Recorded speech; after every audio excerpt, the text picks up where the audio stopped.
হক কেড়ে নেওয়া যায়, ভাগ্য না। আমার ভাগ্যে যা আছে তা পাহাড়ের চূড়ায় থাকলেও আমি পাবো ইনশাল্লাহ। আল্লাহ তাআলা আমাকে একদিন পরিপূর্ণ করে। হ্যালো গাইস, আসসালামু আলাইকুম। সবাই কেমন আছেন? আশা করি সবাই ভালো আছেন। আপনাদের দোয়া এবং মহান আল্লাহ তাআলার অশেষ রহমতে আমরাও খুব ভালো আছি। আসলে এই অল্প জীবনে আমাদের চাহিদার কোনো শেষ নেই, তবে কিছু প্রয়োজন না মিটালেই নয়। আপনারা সবাই জানেন আমাদের ছোট্ট একটা সংসার, আর আমরা দুইটা খুব সুখী মানুষ। তো যেহেতু আমাদের নতুন আর ছোট্ট একটা সংসার, সেহেতু অনেক জিনিসের প্রয়োজন হয়। আমি অনেক দিন ধরেই একটা আলমারির জন্য বায়না ধরেছিলাম। সংসার শুরুতে একটা আলমারি বা একটা খানার ডুলির খুব প্রয়োজন ছিল। তো ফাইনালি আজকে নিয়ে এলাম। প্রথমে বুথ থেকে টাকা তুলে সরাসরি দোকানে চলে। আসলে আজকে যেহেতু ছুটির দিন, তাই বিকাল 3টার দিকেই বাইরে বের হতে চেয়েছিলাম, কিন্তু হঠাৎ করে আবহাওয়া প্রচন্ড খারাপ হওয়ার কারণে বিকাল 5টার দিকে বের হতে হয়েছে। আসলে আমি খুব তাড়াহুড়া করেছিলাম যে আজকেই এনে দিতে হবে, কারণ আমার জামাই বলে কথা, আজকে বলেছে আজকে যদি না আনি তাহলে কবে যে আনবে তার কোনো ঠিক ঠিকানা নেই। সত্যি কথা বলতে কি, আমি যেই পরিমাণে নাছোড়বান্দা তার উপরে ঘাটতারা। আমাকে যদি কেউ বলে আজকে একটা জিনিস কিনে দেবে, সেটা যদি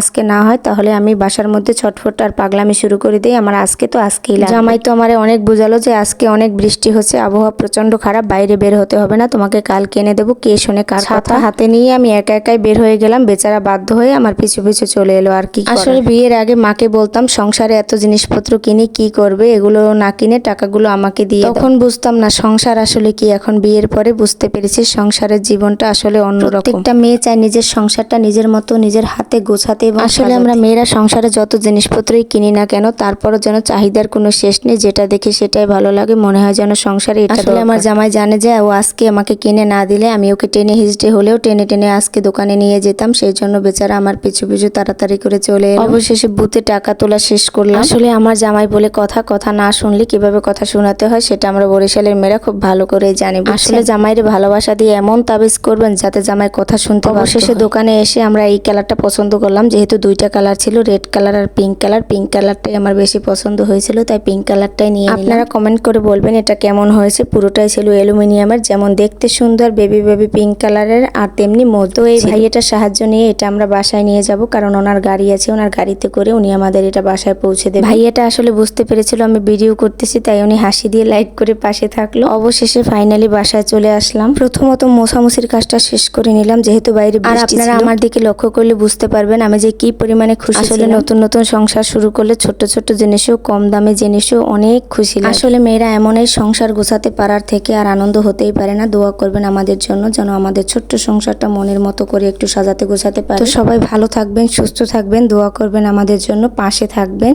পরবর্তী কোনো ভিডিওতে আবার দেখা হবে। আল্লাহ হাফেজ।